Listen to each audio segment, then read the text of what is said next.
একটা ইকুয়েশন আমি লিখছি, এটা হচ্ছে আমাদের মোটামুটি মোটামুটি আমরা অনেককে জানি যে এই জেড ইকুয়াল টু হচ্ছে আমরা লিখলাম x1 প্লাস 12x2। তো মনে করো ধরে নাও এটা লিখলাম আমরা ম্যাক্সিমাইজেশন অথবা মিনিমাইজেশন, যে কোনো একটা তো হতেই পারে, তাই না? এইগুলো তো আমরা কম বেশি বুঝি। ধরো এটা দিলাম আমরা, এখানে আমরা কি করেছিলাম,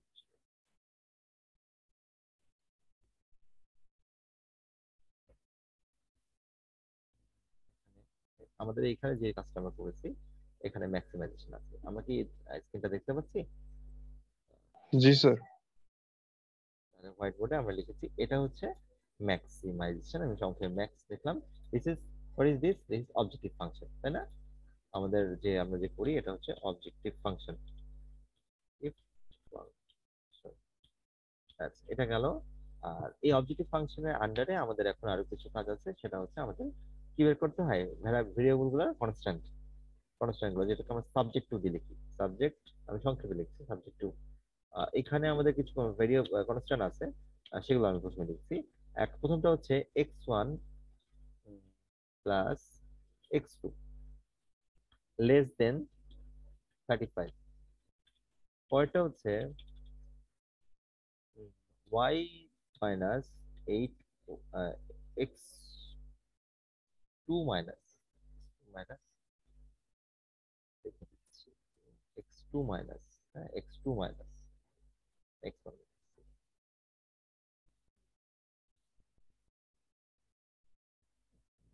8y and that is less than 12।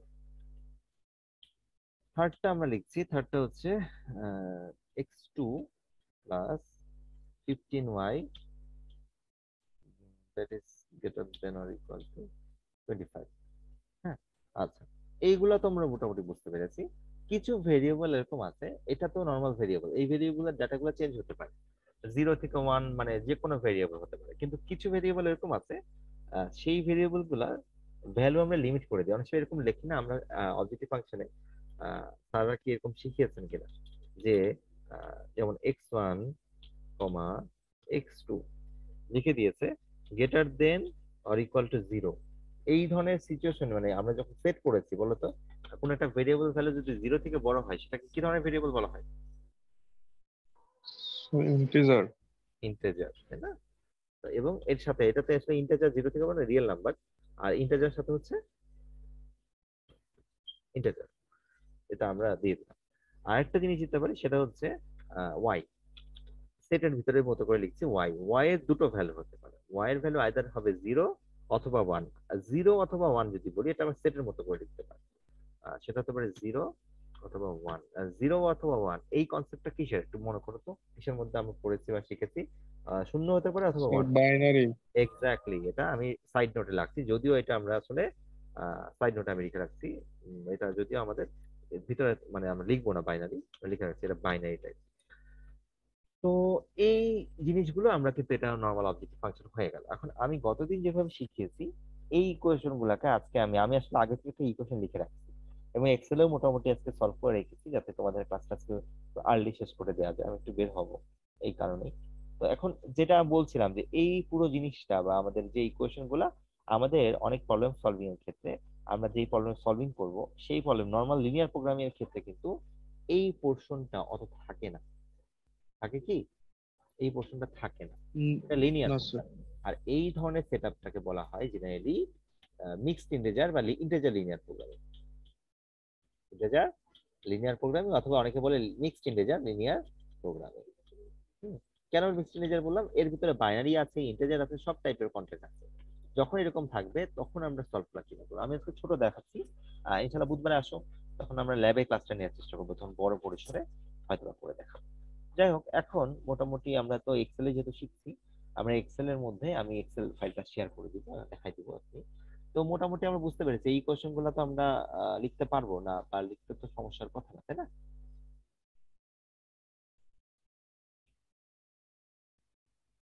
তো এমনি আমরা যদি একটু জিজ্ঞেস করি, বলতো এখানে এই অবজেক্টিভ ফাংশনের ক্ষেত্রে x1 এর ইয়ে কোএফিসিয়েন্ট কোনটা? x1 এর কোএফিসিয়েন্ট কোনটা, এটা না 10? জি স্যার। আবার যদি আমি বলি x2 এর কোএফিসিয়েন্ট কত? 12 স্যার। আচ্ছা, এন্টার সেটআপের মধ্যে আমাদের কয়টা ভেরিয়েবল আছে? 3টা। 3টা। তো আমরা এই ভেরিয়েবল গুলাকে আমরা যখন মিক্স ইন্টিজার লিনিয়ার প্রোগ্রামিং করি, ভেরিয়েবল গুলাকে বলি ডিসিশন ভেরিয়েবল। কি বলি? ডিসিশন তো বানান, ডিসিশন ভেরিয়েবল। ডিসিশন বানাতে পারলাম, বানানটা বলো তো।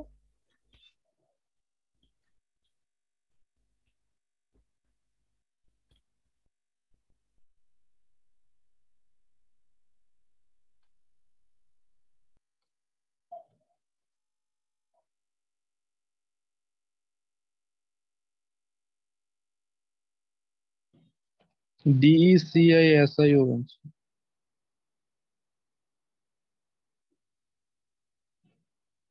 লিখেছিলাম ডিই ডিসিশন, হ্যাঁ CISION।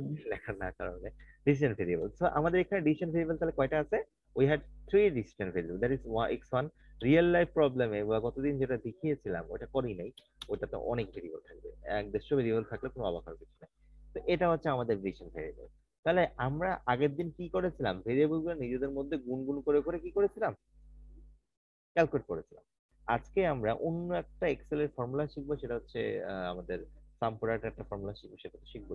আর এগুলোকে আমরা কোএফিসিয়েন্ট আকারে লিখবো। এই কোএফিসিয়েন্ট মেথডে যদি তোমরা মানে এক্সেল না করে যদি কোনো কোনো মেথড করতে চাও, যেমন আমি ম্যাটল্যাবে করতে চাও ম্যাটল্যাব সলভার দিয়ে, অথবা পাইথন দিয়ে করতে চাও, ম্যাটল্যাবের অপটিমাইজেশন সলভার আমাদের আছে, মিক্সড ইন্টেলিজেন্স প্রোগ্রামিং করা যায়, একটু কন্ডিশন কিছু আছে ওগুলো করা যায়। আরেকটা জিনিস আছে, সেটা হচ্ছে যদি আমরা পাইথন দিয়ে করি, সেক্ষেত্রে একটা ইয়ে আছে, সেটা সাইপাই। এই প্যাকেজটা দিয়ে এই কোএফিসিয়েন্ট দিয়ে করতে হয়। হ্যাঁ, গুরু বিয়ে দিয়ে করলে ইকুয়েশন দিয়ে করা যায়, কিন্তু সাইপাই দিয়ে করলে কোএফিসিয়েন্ট দিয়ে করতে হয়। যাক, আমরা এখন এইটাকে একটা মানে কি বলা যায়, এই যে ইকুয়েশন জিনিসগুলো, এগুলো তো তোমরা কি খাতায় লিখে রাখো অথবা স্ক্রিনশট নিয়ে রাখো, যাতে আমরা এটাকে এখন একটা লেভেলে বা একটা মানে এক্সেলে দেখাতে পারি। স্ক্রিনশট নিয়ে এলে আমাকে বলবে, তাহলে আমি এটা বন্ধ করে দিই। জি স্যার, হয়েছে স্যার। হয়েছে না? আচ্ছা, তাহলে আমরা এটাকে শেয়ার দিচ্ছি এক্সেল ফাইল। এখন কি দেখা যায়? জি স্যার। আচ্ছা, তো আমাদের এখানে কয়টা ডিসিশন ভেরিয়েবল? এটা আমরা 3টা। ভেরিয়েবল লিখেছি, এটা আমি একটু নামটা রিনেম করে দিই।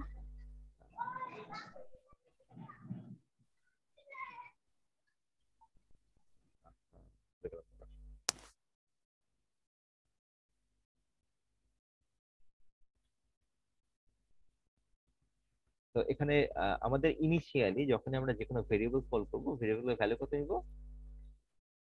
0। x1 x2 and y, this is 3 variable. আচ্ছা, কনস্ট্যান্টের ক্ষেত্রে আমাদের যে ইকুয়েশনটা ছিল, একটা কাজ করা যেতে পারে, আমরা একটু সুন্দর টেবিলে নিয়ে আসতে পারি।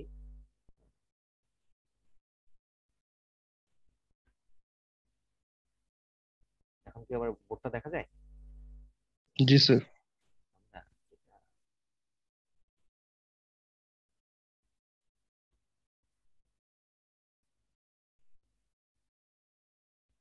এখন এক্সেল দেখা যায়? জি স্যার। এটা স্ক্রিনশট নিয়ে আসলাম, তাহলে মনে হয় তোমাদের এখন বোঝাতে সহজ হবে। তো 3টা ভেরিয়েবল, তুমি জিরো ধরে নেবো। আমাদের প্রথমে অবজেক্টিভ ফাংশনের উপরে লিখি, এখানে নিচে লিখছি, কোনো সমস্যা নেই। আমরা সেল সিলেক্ট করে দিলেই হচ্ছে। তো দেখো, আমরা যদি একটু মার্কিং করে এখানে এনোটেশন দিয়ে দেখাই, আমাদের অবজেক্টিভ ফাংশন নিয়ে প্রথমে কথা বলছি। এখানে অবজেক্টিভ ফাংশনে এক্স আছে, আর x1 আছে, x2 আছে, y কি আছে?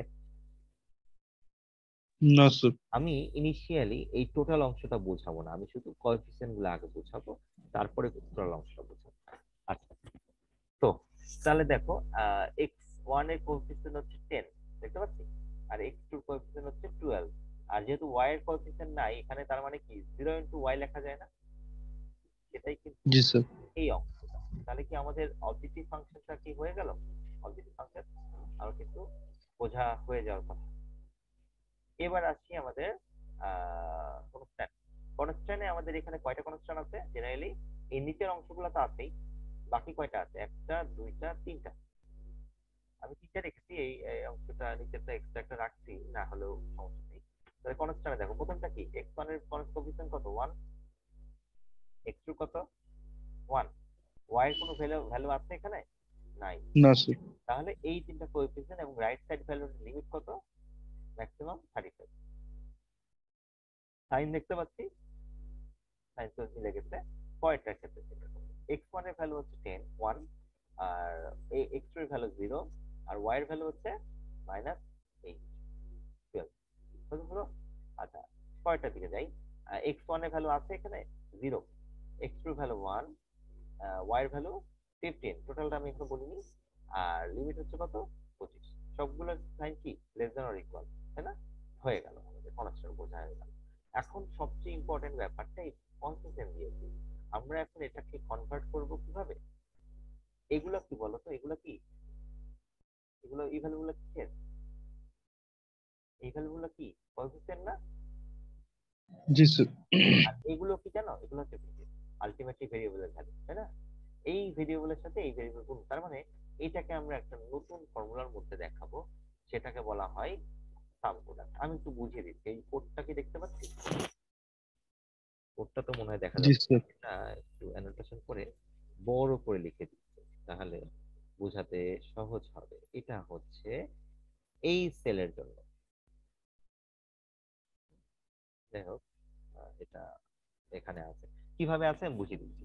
সাম প্রোডাক্ট, সাম প্রোডাক্টটা আসলে কি, এখানে আমাদের এই যে পুরো অংশটাতে A4 কোনটা, এইটা না? এই যে এটা কিসের ভ্যালু, x1 এর ভ্যালু।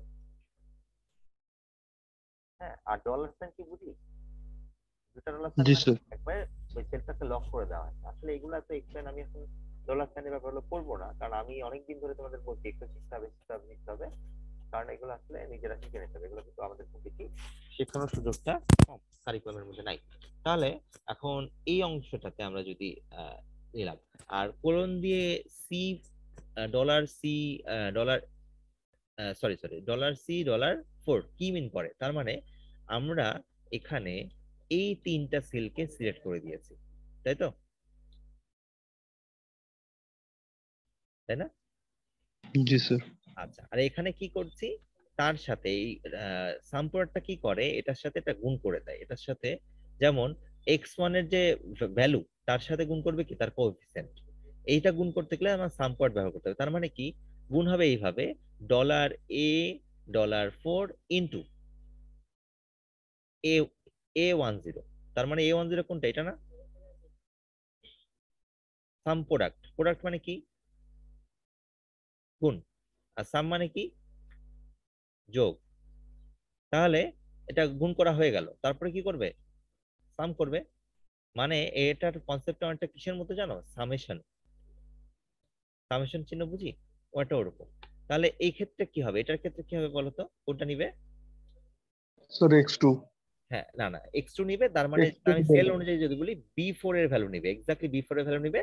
আর তার সাথে কার ভ্যালু নিবে এখানে, স্যার B10। B10 এর ভ্যালু নেবে, এটা হচ্ছে সেটা। তার মানে এই দুটোর গুণফল।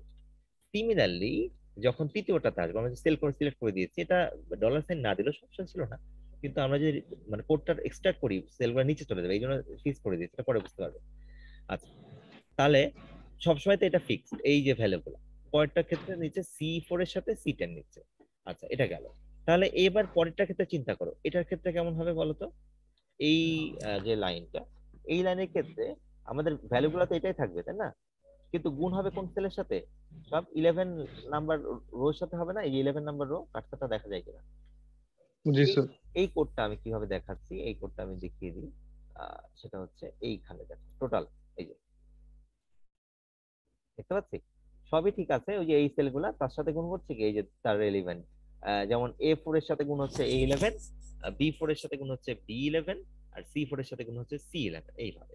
তাহলে এই পুরোটা আসলে গুণ করলে এক্স্যাক্টলি আমরা ওই ইকুয়েশন ফরম্যাটে পেয়ে গেলাম, এই যে গুণ হয়ে, জিরো মানে ওটা নাই, আর যেটা আছে সেটা তার কোএফিসিয়েন্টের সাথে গুণ হয়ে গেল। তাহলে এটার ক্ষেত্রে কি হবে বলো তো, কত নাম্বার রোটা নিবে, বা কোনটা নিবে, দেখো, স্যার আগেই 12 আছে নাম্বার। 12 number rho. আচ্ছা, তাহলে এইটার জন্য কোনটা নিবে বলতে পারবে, প্রথমটার সাথে মিলাও, এটার জন্য কোন রোটা নিবে, এই ভেরিয়েবল তো ফিক্সড, কোনটা নিবে, স্যার 18। 18, দেখছো, বুঝে গেছি আমরা সাম প্রোডাক্টটা। তারপরে তোমরা একটু গবেষণা করে নিবে সাম প্রোডাক্টটা, ইন্টারনেটে ঘাটাঘাটি করবা, দেখবা। তাহলে আমাদের মোটামুটি ফর্মুলেশন ডান। এখন আমাদের কাজটা কিন্তু খুব সোজা, কাজটা কি, কনস্ট্যান্ট কে সেট করা আমাদের এক্সেল সলভারে। তো গতদিন আমরা শিখিয়েছিলাম এক্সেল সলভার কোথায় পাওয়া যাবে, ডেটা অপশনে, ডেটা অপশনে চলে যাব, সলভারে চলে যাব। এখানে কনস্ট্যান্ট গুলো অলরেডি সেট করা আছে, আমি তোর বুঝিয়ে দিচ্ছি।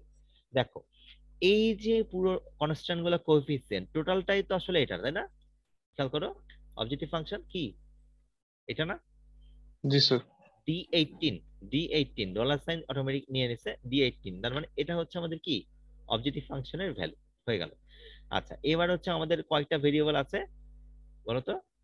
এই তিনটাই ভেরিয়েবল না আমাদের? এই যে ভেরিয়েবল সিলেক্ট করে দিয়েছি A4 থেকে C4 পর্যন্ত, বুঝতে কি পারছি? এই যে ভেরিয়েবল সেট করে দিয়েছি A4 থেকে C4, বুঝা গেল কেন? বুঝতে পারছি না।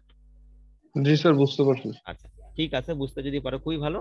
আচ্ছা, আর তৃতীয় নাম্বারে ভালো করে খেয়াল করো, আমাদের রাইট হ্যান্ড সাইড কোনটা? এটা না? জি স্যার। এটা রাইট হ্যান্ড সাইড, এটা কি লেফট হ্যান্ড সাইড না? জি স্যার। তাহলে এই 3 নাম্বার কনস্ট্যান্টে কাটসারটা দেখা যায় কিনা, 3 নাম্বার কনস্ট্যান্টটাকে ভালো করে দেখো। এখানে কি করেছি আমরা দেখো, D10 পোর্ট থেকে 12 পর্যন্ত নিয়েছি, D10 থেকে 12 নিয়েছি না? তার মানে কি এগুলো কি সব লেফট হ্যান্ড সাইড, তাই না? এটা কিভাবে দিতে হয়, আমি যদি এটা আবার দিতে চাই, এই অংশটা এটা যদি আমি ডিলিট করে দিই, বাকি দুটো থাকুক না হয়, এটা আমি ডিলিট করে আমি তোমাদের আবার সিলেক্ট করে দেখাই দিচ্ছি। এটা কিভাবে নিলাম, এটা ডিলিট করে দিলাম। এখন আমরা হচ্ছে একটা অ্যাড করব, কিভাবে অ্যাড করব? এই তিনটা সেল সিলেক্ট করে দিলাম। সাইনটা কোনটা? এটা না? এই যে দেখতে পাচ্ছি সাইন এটা। জি আর স্যার। কনস্ট্যান্ট লিমিট কোনটা? স্যার ওই যে লিমিটেড নিচে যেগুলো। এই তিনটা। তাহলে অ্যাড হয়ে গেল, তাই না? তাহলে ওকে দিয়ে দিলাম। আচ্ছা, এটা তো ওকে ক্যান্সেল দিলাম। তাহলে এই দুটো, এইটা আমরা বুঝতে পেরেছি। তাহলে আমরা এই যে এখন যে কনস্ট্যান্ট সেট করলাম সেটা কোন তিনটা ইকুয়েশনকে সেট করলো জানো? প্রথম তিনটা ইকুয়েশন, তাই না? এখন এই ওয়াই এর ক্ষেত্রে চিন্তা করো, ওয়াই ভ্যালুটা কি হবে? 0 অথবা 1, তার মানে কি এটা কি বাইনারি। বাইনারি? সেটা কি ওয়াই এর ভ্যালু কোন জায়গায় আছে দেখো তো, C4 এ না?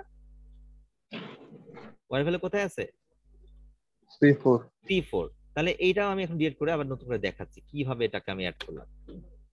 আচ্ছা, এটা সলভ তো করে দেখাই, তারপরে আবার ভেঙে ভেঙে দেখাবো। সলভটা করে দেখাই, এটা তো বুঝতে পেরেছি কনস্ট্যান্ট গুলো দুটো সেট না, আমি আবার করে দেখাবো। আমরা এখন এই যে সিমপ্লেক্স দেওয়া আছে, আমরা কি সলভ করতে পারবো না? সলভ দিয়ে জি দিই। স্যার। দেখো উত্তর এসছে, এক্স এর ভ্যালু কত এসছে? 10। আর ওয়াই এর ভ্যালু এসছে, এক্স 2 এর ভ্যালু এসছে 25। 5, আর টোটাল ভ্যালু এসছে ম্যাক্সিমাইজ 400। 400। এই আনসার এসে গেছে। এখন আমরা এটা একটু ওই কনস্ট্যান্ট গুলাকে একটু তোমাদের ভেঙে বুঝাই দিই, so that you can solve, restore the original data. আবার আগের ডেটা চলে গেছে। এখন আমরা কনস্ট্যান্ট একটা তো বুঝাই দিচ্ছি, তাই না? বাকি দুটো একটু তোমাদের বুঝাই দিই যাতে তোমরা ওইভাবে এন্ট্রি করতে পারো। তাহলে এটা আমি ডিলিট করে দিচ্ছি। এটা কোনটা? আমি বাইনারি, বাইনারি কোনটা কোনটা দেখো, ডিলিট করে দিলাম। এটা আসলে কি, আমি একটু ক্লাস নেওয়ার পর ল্যাবের মতো ক্লাস হয়ে যাচ্ছে, মানে ফিজিক্যালি তোমরা নিজেরা করবা, একটা বড় প্রবলেম, তখন এটা কনফিডেন্স চলে আসবে। আচ্ছা, তাহলে বাইনারি কোনটা? এই যে ওয়াই এর ভ্যালু, তাই না? আমি অ্যাডে দিলাম, অ্যাডে দিয়ে কোনটা নিব? এই কলাম, তাই তো? দিয়ে দিব কি এখানে, কোনটা দিব? ইকুয়াল। বাইনারি না? বাইনারি নিয়ে নিছে।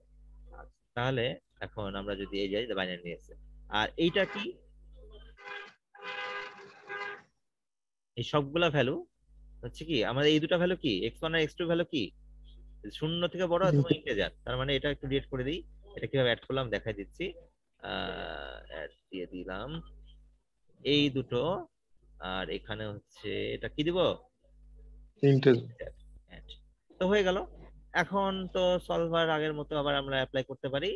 এই যে সলভ, অ্যান্সার চলে এসেছে আমার। এবার রিস্টোর না কিপ দ্য ডাটা আমরা দিলাম, এই যে চলে এসেছে। মোট কথা এক্সেলে অনেক ভাবে করা যায়। এখানে তো আমরা আজকে ম্যাট্রিক্স সিস্টেমে দেখলাম, গতদিন আমরা ম্যানুয়ালি করে গুণ করে করে করেছি, ওইটাকে অপটিমাইজ করার জন্য কিন্তু আজকে সাম পাওয়ারটা দেখানো হলো, যেটা খুব সহজে ওই কাজটা করে দিচ্ছে। এখন এই যে কালার দেখাচ্ছে, এই যে নীল কালারের মানে এইগুলা আর এগুলা, এটা গুণ করে দিচ্ছে, মানে মোট কথা ভেরিয়েবল গুলো আর কোএফিসিয়েন্ট গুলোকে গুণ করে দিয়ে আলটিমেটলি এই কোশ্চেনটা বানিয়ে দিচ্ছে, যেটাকে আমি মার্ক করে দেখিয়েছি। টোটাল ভ্যালুটা এই যে এটা যে বানিয়ে দিয়েছে অটোমেটিক ভাবে। এই পুরো জিনিসটাই আসলে আজকে আমার শেখানোর প্ল্যান ছিল। এখন প্রশ্ন থাকলে বলতে পারো, আমি অনেক আমার কথাগুলো শেষ করে ফেলেছি।